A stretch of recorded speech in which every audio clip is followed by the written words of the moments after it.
नमस्कार मित्रों, स्वागत है आपका गैजेट C60 हिंदी पर। मेरा नाम है आदित्य नाझा और पिछले कुछ समय से जो भारतीय कंपनियां थी ना, वो कुछ हद तक शांत थी भाई।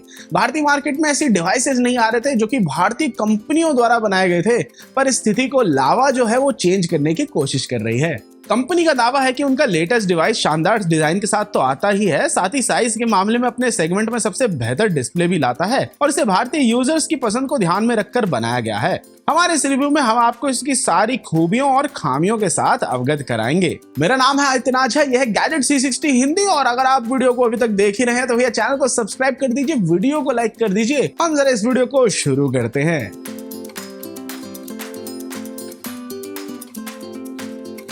लावा अग्नि 2 एक नया मिड रेंज स्मार्टफोन है जो भारत में 20,000 रुपए के सेगमेंट को टारगेट कर रहा है। भैया इसका असली दाम हालांकि 21,999 रुपए से शुरू होता है, पर कार्ड ऑफर इत्यादि के जरिए डिवाइस को 20,000 से कम कीमत पर भी खरीदना संभव है। इस डिवाइस में प्रीमियम 3D बैक डिजाइन दिया गया है जो चमकदार है और इसे ब्रांड द्वारा 3D डुअल कर्व डिजाइन कहा जाता है। इसमें बैक पर मैट फिनिश और नीचे का बेजल जो है वो काफी पतला है। हमारे पास जो ब्रांड ने रिव्यू के लिए कलर वेरिएंट भेजा था उसे वेरिडियन कलर कहा जाता है और यह फोन केवल इसी रंग में उपलब्ध है। इसमें क्रोम साइड रेल्स जो दिए गए हैं उन पर हल्के फुल्के फिंगरप्रिंट आ जाते हैं, पर बैक पर ऐसा देखने को नहीं मिलता भाई। इसमें दाईं ओर पर पावर बटन और वॉल्यूम रॉकर मौजूद है। पीछे लावा 5G की ब्रांडिंग दी गई है। बैक पर कैमरा बम्प है जिसमें LED फ्लैश के साथ क्वाड कैमरा सेटअप भी शामिल है। नीचे USB Type-C port, microphone, SIM tray slot और स्पीकर ग्रिल मौजूद है। स्पीकर की क्वालिटी की बात करें तो यहाँ पर सिंगल बॉटम फायरिंग स्पीकर है। वॉल्यूम औसत से थोड़ा सही है। बेस रिस्पॉन्स ठीक ठाक है, पर यह और बेहतर हो सकता था। ये एक 6.78 इंच की full HD plus AMOLED display के साथ आता है 120 हर्ट्ज रिफ्रेश रेट के साथ। वाइड वाइन L1 सपोर्ट है, यहाँ पे HDR10 प्लस सपोर्ट भी है यहाँ पर। और कर्व डिस्प्ले अपने प्राइस सेगमेंट के हिसाब से बहुत प्रीमियम लगता है और निश्चित रूप से भाई जबरदस्त है। शुरुआती दिनों में एम्बिएंट लाइट सेंसर के साथ थोड़ी हमको समस्या आई थी और जो घर के अंदर ब्राइटनेस को काफी कम कर देता था और बाहर भी ऐसा ही हाल हो रहा था, लेकिन कंपनी ने अभी सॉफ्टवेयर अपडेट के जरिए इस दिक्कत को काफी हद तक ठीक कर दिया है। जब हम नेटफ्लिक्स पर कंटेंट देख रहे थे तो हमको HDR का ऑप्शन दिखाई नहीं दे रहा था हमारी टेस्टिंग के दौरान, लेकिन YouTube पर HDR प्लेबैक सपोर्ट दिखाई दे रहा था। इसका मतलब ये हुआ कि सॉफ्टवेयर साइट पर नेटफ्लिक्स में ये सपोर्टेड नहीं दिख रहा है,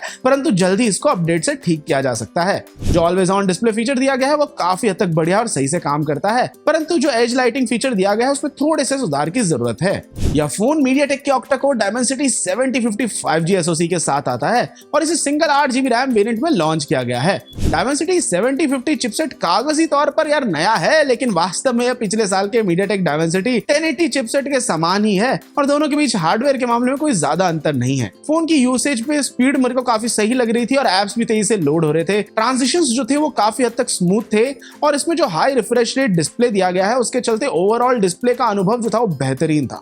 इस डिवाइस पर बढ़िया गेमिंग अनुभव देने के लिए इन्होंने 3rd जेन वेपर चैम्बर कूलिंग भी दी है ताकि हैवी गेमिंग के दौरान फोन ज्यादा गर्म ना हो। और अपने यूसेज एक्सपीरियंस में भी मैंने यही पाया कि एक लिमिट से ये ज्यादा गर्म नहीं हो रहा था। हमने AnTuTu और GFX बेंच में से टेस्ट किया। डिवाइस ने AnTuTu बेंचमार्क में 5,43,613 स्कोर हासिल किया, जो कि प्लेटफॉर्म के अनुसार नॉर्मल नहीं था। वहीं GFX बेंच के कार चेस टेस्ट में फोन ने 23 फ्रेम्स, मैनहट्टन 3.1 में 42 फ्रेम्स और T-Rex में 64 फ्रेम्स हासिल किए। इस फोन में जो क्वाड कैमरा सेंसर सेटअप है उसमें प्राइमरी सेंसर 50 मेगापिक्सल का है जिसमें 1 माइक्रोमीटर पिक्सल साइज है। इसके अलावा 8 मेगापिक्सल का ultra wide camera sensor, 2 megapixel का मैक्रो सेंसर और 2 मेगापिक्सल का डेप्थ सेंसर भी है।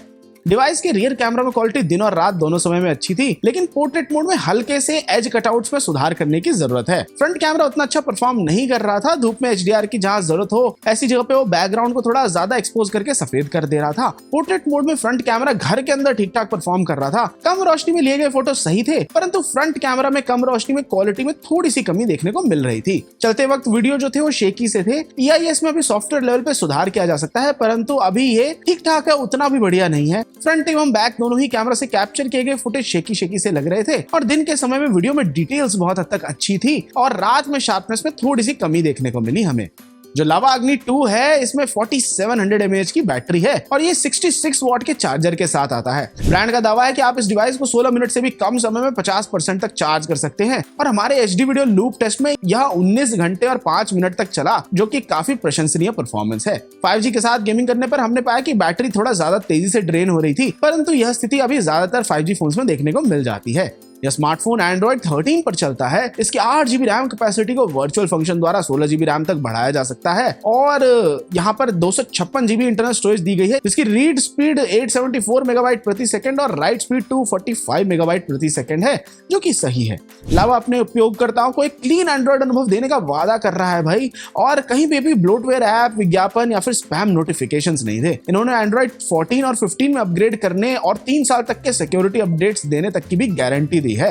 यह डिवाइस 13 5G बैंड को सपोर्ट करता है, जो भारत में अच्छे अनुभव के लिए पर्याप्त था, और हमने इसमें जियो 5G को काफी हद तक टेस्ट किया और अच्छी खासी कवरेज और मैक्सिमम स्पीड प्राप्त करी। तो जो लोग केवल 5G के लिए स्मार्टफोन खरीदना चाहते हैं, उनके लिए भी एक बढ़िया चॉइस हो सकता है।